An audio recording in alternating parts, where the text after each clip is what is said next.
Hi, everyone. Welcome to Our Disabled Future, a series where disabled voices lead the way. I'm your host, Nico, and it is a good day for disability inclusion. Each day, during Disability Pride Month and beyond, I'm amplifying real disabled stories. Where we are, where we want to go, and how the heck we're going to get there. Together, I hope. Today, I'm thrilled to be joined by Mike. Let's dive in. Hi, Mike. Thank you for joining me. How's it going? Well, tell us about yourself and about your disabled life. Yeah, hi, everyone. Mike Walsh. I live in New York City. I have a condition called Usher syndrome, type 2. It is a form of deaf blindness. I run an organization called the Blind Travel Foundation. I am the founder and executive director. And what we do is we give people and teams with at least one person who is blind and visually impaired $10,000 travel grants to make an impact on the blind and visually impaired community. That's remarkable. How long have you been doing this work? We are in our third year. We just awarded our third cohort of three individuals or teams. And yeah, we just had a whole bunch of people here over the weekend, winners gathering, and we enjoyed New York City and talked about their projects. And yep, these people are the winners are going to Paris. One team is going to Paris to study the history of blindness and creating a blind video series about blind history. Another team is going to different national parks in the country and going to talk about accessibility and affordability at those parks. And a third team is Ignazi. He's traveling with his dog, and he is a pianist who is blind, and he's going to be talking to different musicians and teachers about how to educate people who are blind in the music world. That all sounds remarkably interesting. I can't wait to talk more about that later on. Thank you for telling me about your diagnosis and what you do to positively move forward your community. What does a disability friendly future look like for you, Mike? Yeah, just it's more people understanding disability and what it means and what it doesn't mean.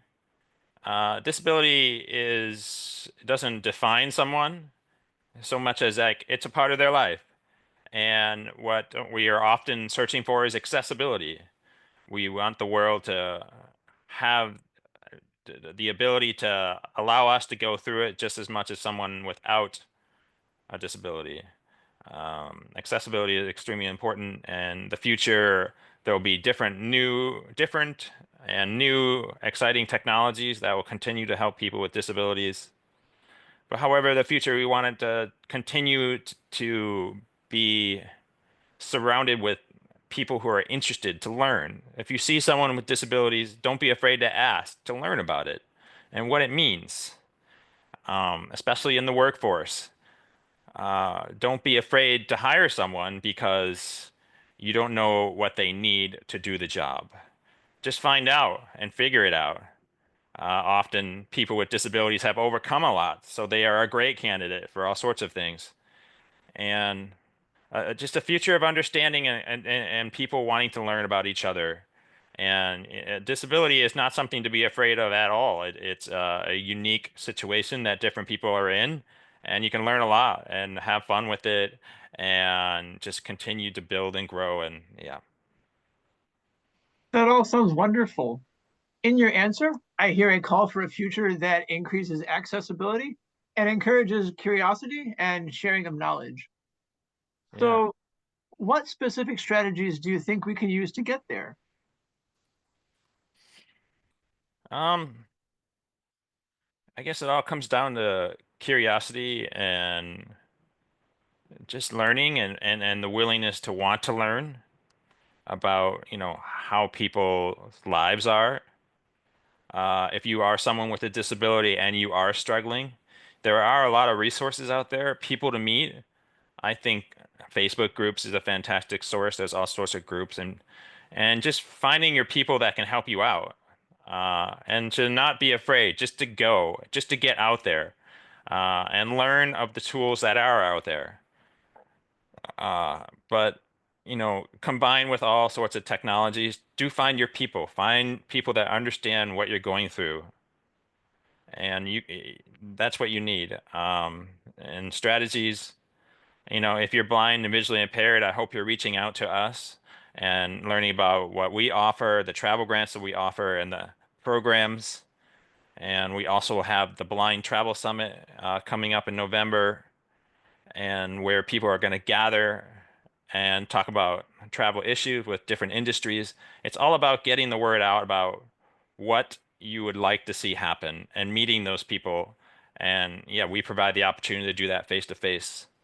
And just be persistent. And if there's something you want and you feel in your heart of hearts that you want to go after, just keep after it.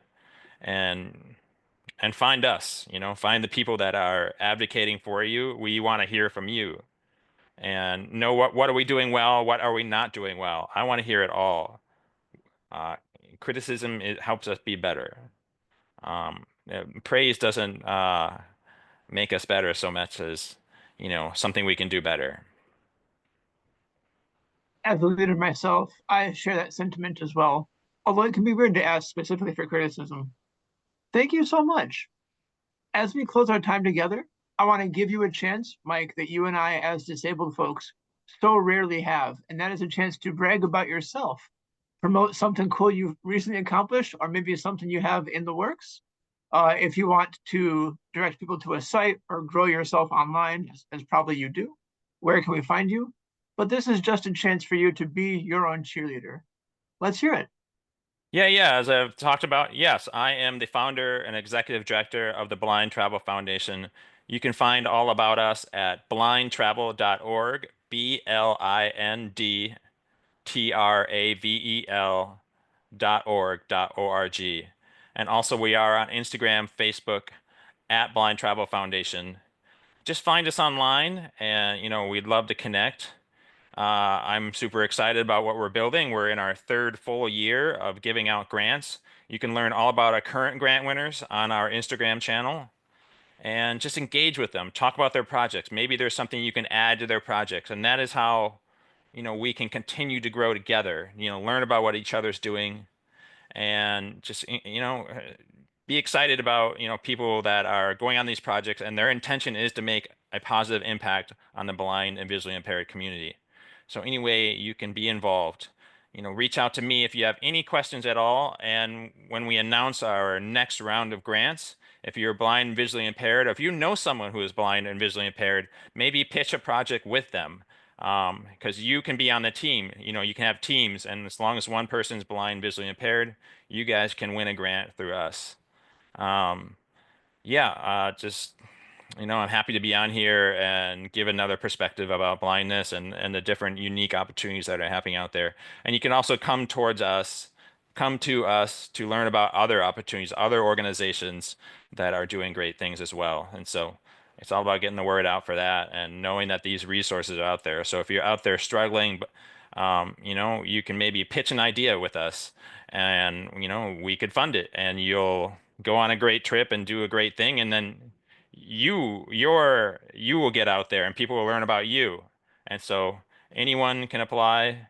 And so, yeah, we're proud of that. And That all sounds incredible. Thanks. well, thanks for the opportunity. Of course. All right, folks, tune in next time. Remember, this is our disabled future. We're building it one day at a time together. Wherever you go, whatever you do, I'm rooting for you, and I can't wait to see what you do next. Bye.